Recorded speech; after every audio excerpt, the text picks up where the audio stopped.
So at number 5 in the top 10, just to get those all on camera there we go.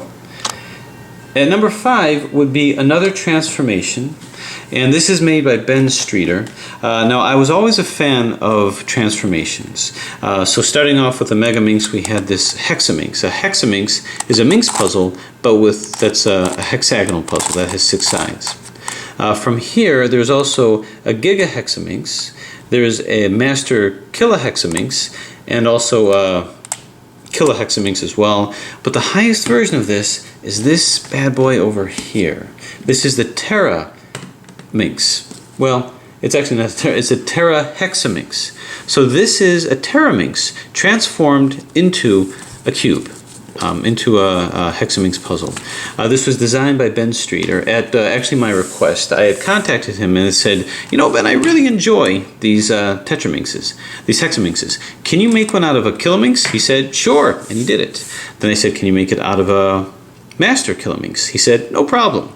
There was already a Giga hexaminx that was out there, so I said, well, what about a terahexaminx? And he laughed at that and said, sure, not a problem. And this is what he came up with.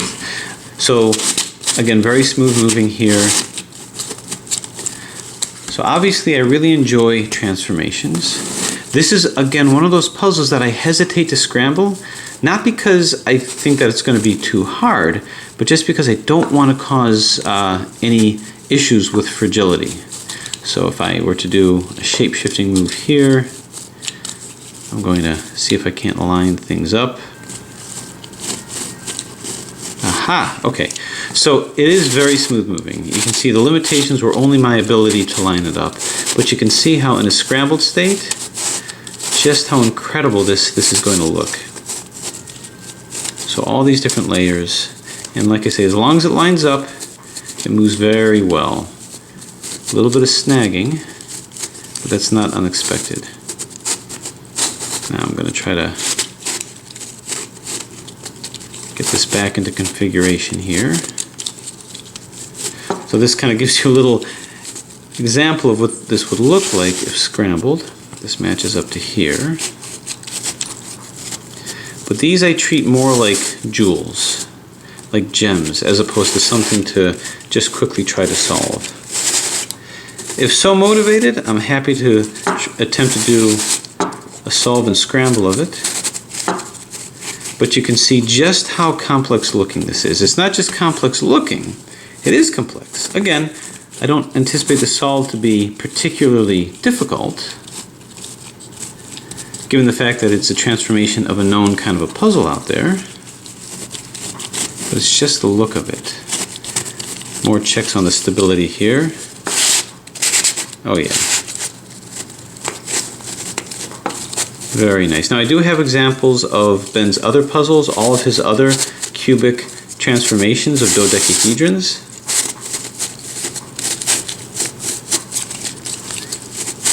And he did an excellent job with these. So I very much appreciate his attention to this. So there it is, the Giga hexaminx. Just by sheer number of pieces and sheer complexity, this ranks as number 5 of the most complex looking puzzles in my collection. Okay, now we get to number 4. So number 4 is another transformation category. We could call it something of an over the top, because it all starts off with the notion of another extreme face turning puzzle. Now it's not the most extreme. I showed something that's 32 sides, but when you look at something like this, you've got face turning 20-sided puzzle, which is an icosahedron. You also see how it has all these different pieces with it. So I did show you an example of the icosiax, which is a pure 20-sided puzzle, but because of the deeper cuts, it's increased the complexity. So by deepening the cuts, it increased the complexity. So it's kind of a, I don't know if I'd call that a transformation or a mod. It did kind of transform it into other pieces. However, there are a variety of other puzzles that are very much like this, made by Eitan. There's Eitan Star, there's a bunch of other types of puzzles like this. So rather than have this as one of the top 5, although I think it could be argued that it does deserve a place that's there, this is the best moving of all of them, so it would be this one. But I figure instead of using this, let's do the cubic transformation of this, which is the radio cube. The radio cube is a transformation of this guy here, and this definitely has the wow factor. Again, made by Eiten, and it's a face-turning icosahedron made to look like a perfect cube. Perfect cube, so it's not pillowed or anything like that. The movement again is very smooth. So this is one face over here, and here's another face over here. So to make it into a cube, the different faces actually have to look different. So whatever challenges we have with this is made more so by the perspective bending of this. And the reason why it looks more complicated, and you may say, well, it's no more complex or complicated than this guy, and you're right. However, it, in my mind, is more complex looking. Again, you take a look at a 3x3, it's pretty straightforward. You take a look at this, and this shows the true artistry and the genius of the creator of this puzzle, that he's able to create something like this as a fully functional twisty puzzle. To me, it's pretty incredible and definitely has the wow factor that I'm looking for to qualify. In terms of the solve itself, yeah, the solve is very challenging because you have to not only apply the known algorithms, but you have to find out which of these pieces correlate with these pieces. At least with this, they're the same shape. With here, every one of these pieces can have different shapes on a puzzle like this, which really takes you way far out of your zone of comfort and causes a very good degree of challenge with this. So the radio cube, I think maybe it's called the radio cube 3, but anyway, this is a prominent place in the top 5 as number 4. So it's actually the radio cube 3, and it's actually a transformation of Jason's Radiolarian 3, which is why it's called that. The other challenge of this puzzle is, in addition to shape-shifting, it also jumbles. So it's very difficult to see if this puzzle is in a jumbled form or just in a shape-shifted form. So we can move over here, and then we can actually jumble it out of its orbit into something completely different. So it makes the solve of this puzzle very difficult because you might not know in its shape-shifted form, is it jumbled or is it scrambled? So right now I'm blocked over here, and it's hard to discern when I'm jumbled and when I'm actually scrambled. So one of the first steps that I do with a puzzle like this is I try to get it into a cubic form, which is going to be difficult to do if it's jumbled and I don't know if it is. So this jumbling process, which I think might be happening now, does make it difficult. So is that a pure move or is that a jumbled move? Anyway, this is just a demonstration of that. I have not yet scrambled and solved this puzzle as of yet. I'm still identifying it. Now imagine in its scrambled form differentiating, is it jumbled or scrambled? When is it out of its jumbled form? That would be difficult.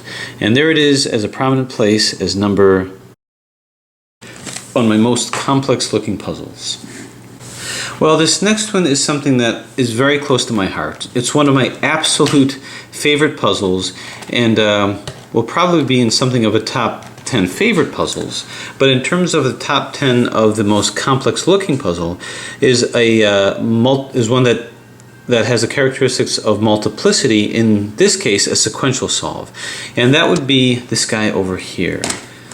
This is Carl Hoff's real 5x5. So why do they call it a real 5x5, and why is this a sequential solve? Well, this is a puzzle within a puzzle. It's actually the double circle real 5x5. What this is actually a 1x1, a 3x3, and a 5x5, all within the same puzzle. It's complex looking, it's also complex in terms of its mechanism. It's just an incredible puzzle to look at and to solve. I've always been fascinated by circle puzzles, actually. I loved them when I first saw them. That's why I like the Crazy Planetary series. But to see something that has two circles, double circles, that all turn independently was, I found pretty incredible. Now the reason why I say that this is a sequential solve is this is something that you can get. This is mass produced.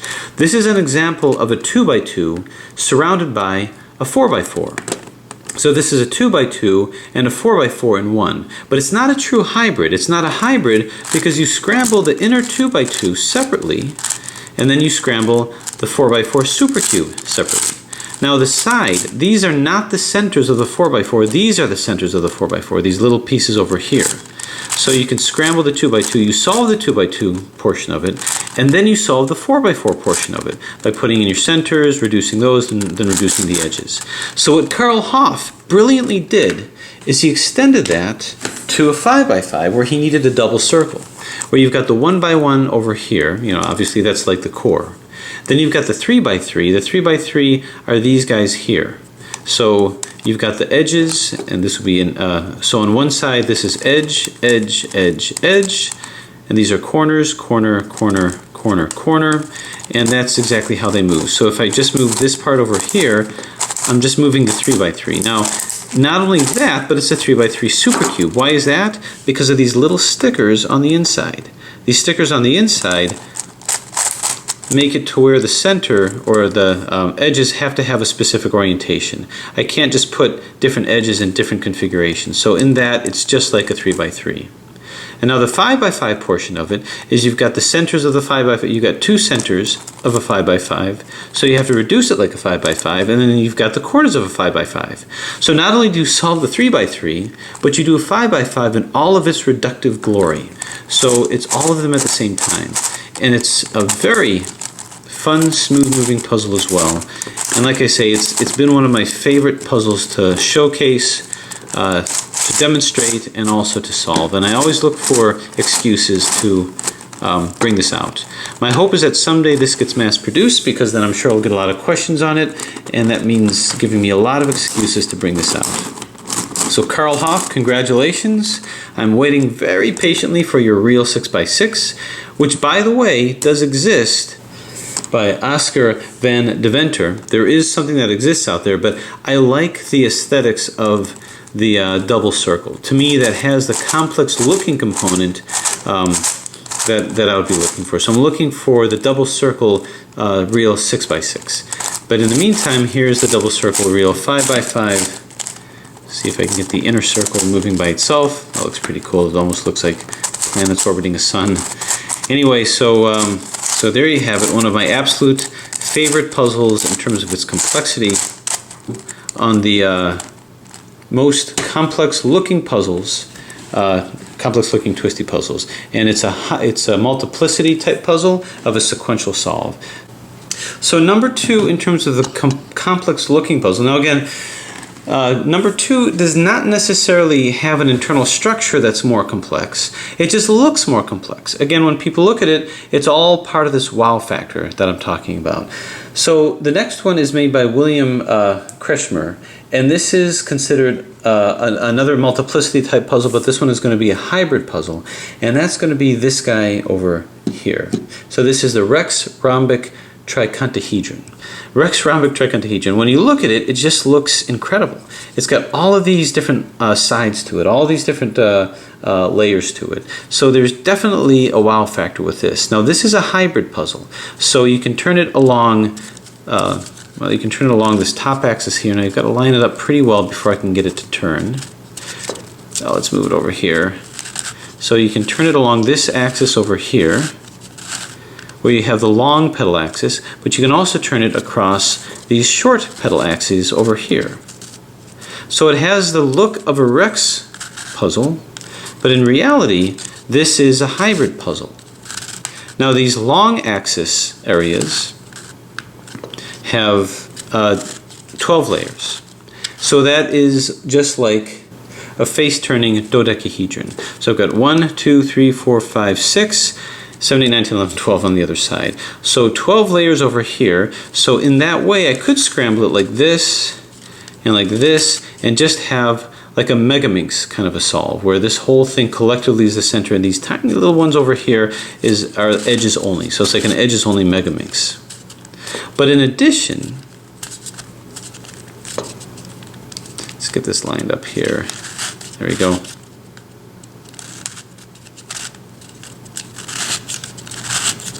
Turn this back over here. There we go, here. Join this with its proper brethren over here. Okay. So in addition, you can also turn these, and this is corner turning. So a corner turning dodecahedron is going to be a dino dodecahedron. So this is kind of like a hybrid between a corner turning dodecahedron and a dino dodecahedron. I'd actually argue that it's less like a dino dodecahedron and a compi dodecahedron, which turns on the corner. These would be the petals, and this would be like a center. So that's, I would argue that that's more what it is, but either way you look at it, it's a hybrid, and the hybridization gave this big complexity over here. The solve of the puzzle would be a matter of coming up with algorithms that can move all these little pieces around. I do have its little brother, which is the rhombic dodecahedron, and I showed a solve of that. This would be pretty much the same kind of thing with a very similar kind of algorithms that can be generated with this, and at some point maybe I'll show that. But in any case, made by William Kretschmer, hybrid puzzle, which is the Rex rhombic tricontahedron. And again, is a combination of a corner turning and a face turning dodecahedron. So this gives a nice prominent place as number 2 when I pull this out to just show the extent of what twisty puzzle design technology has gone. And that's number 2. So what then is number 1? Now remember, this is all about the wow factor. This is all about just how impressive it looks. And with number 1, it doesn't matter whether you like twisty puzzles or don't like twisty puzzles, whether you're familiar with what's out there or not familiar with what's out there. Every time I pull this puzzle out, no matter who you are, how old you are, what you're into, everybody has exactly the same reaction. With some of these, they may be a little questioning, kind of raise their eyebrows, say, all right, that looks pretty cool. But when they see this final puzzle, number 1, everybody has exactly the same reaction of just their mouths dropping open. And I think you can predict what exactly this puzzle is going to be. So at number 1 is the very puzzle which I named an entire category after, which is the same name as this puzzle, and that is the over-the-top 17 by 17 by 17. Now, yes, I know there is a 22 by 22 by 22 out there. It does exist. Let's move this back. However, as of now, this is the only one I can get in my collection. And like I say, anybody who looks at this has exactly the same reaction. They can't believe what they see. They would say that they had no idea that twisty puzzles can give something like this, a fully functional, face-turning hexahedron with this many layers. And of course, this is one of those puzzles that I've yet to completely scramble because number 1, I still have to break it in. It's still very kind of stiff. And number 2, it's just going to take a long time. So it's not that it's particularly hard. I wouldn't call it one of my top 10 hardest puzzles, nor would I call it my top 10 favorite puzzles, which is going to be coming up. But this absolutely is number 1 in terms of the most complex looking puzzles. Now it also has a complex mechanism. When you see the assembly videos with this, the kind of planning and the kind of brilliance that it took to actually design something like this is pretty humbling to think that something like this can be done. Once again, designed by Oscar Deventer, has been in the Guinness Book of World Records. I don't know, maybe there's about 10 of these in existence. But like all of Oscar's puzzles, it's very stable. Have to do a little bit more breaking in before it's ready for prime time in terms of demonstration, but I think we're well on the way with that. This one is not the Shapeways version. This one is actually the very first iMaterialize version of this, so it's unique in that way. Turn this over here. It takes a lot of arm, quite a workout to turn. And my hope is to eventually get this to where I can turn it a lot more smooth. By the way, if anyone has any suggestions of how I can do that, how I can make it turn more effortlessly, let me know, because I would love to make that happen. Stickers were made by Oliver Nagy and was actually put on by him. It was assembled by him as well, so this is truly a team effort. So it used to be that 5x5 was thought to be the biggest, baddest one that was out there. Then Verdes came out and finally gave us a 6x6 and gave a patent all the way up to an 11x11. Then we had the 13x13, and I think a 15x15 is actually coming out. Well, an 11x11, a 13x13, and I think a 15x15. So we may be getting slowly closer and closer to potentially a mass-produced version of this. But this belongs in its prominent place as not only the name of a puzzle, but the name of an entire category of complexity, which is the over-the-top kind of a category. So there you have it, my top 10 most complex looking puzzles. And what you see in front of you is what I show when I really want to show people what it is that I see in the collecting of twisty puzzles. So what do you think about my order? What do you think about the ranking that I have? Is there anything that you would add? Anything that you'd like to see? Let me know.